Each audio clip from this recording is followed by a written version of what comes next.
My name's Mary Napton, and I was a merchant tailor in the 18th century. This was a great time to be a tailor.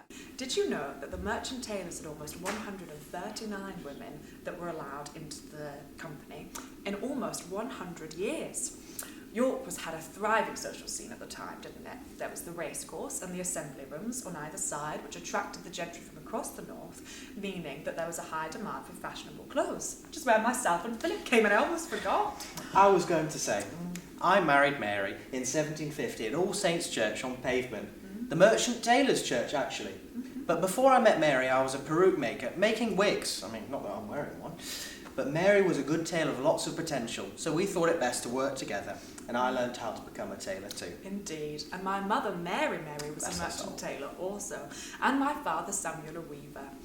I lived with her apprentices, Elizabeth and Rebecca, and my mother taught me everything I knew.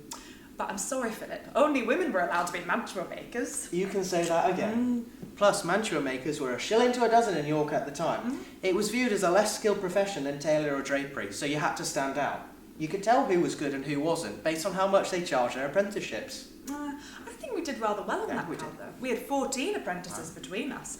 Anne, Hannah, there was Jane, there was Anne again, Elizabeth, Lizzie, Mary, Catherine, Dorothy, Isabella and Bessie. Oh, Bessie, you know I had a soft spot for Bessie. Yes, I know. Anyway, they lived in with us and the children, Samuel and Jenny. Ah, Jenny, indeed. Went off to London and all. I know. Well, by the 1780s, York wasn't quite the social hub it had been, so we thought it best to send our Jenny down to London so she could learn the latest styles and come back to us.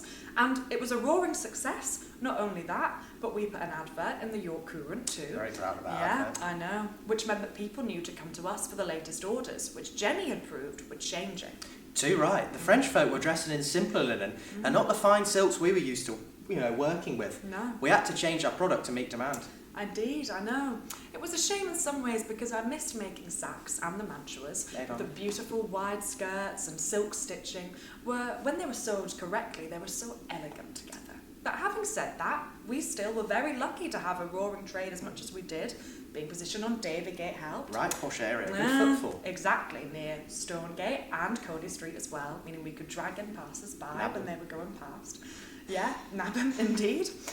And not only that, but being a merchant tailor helped too, of course. It meant that we had a right to trade, and we had protection if things took a turn for the worse. What a time to be in York. Indeed.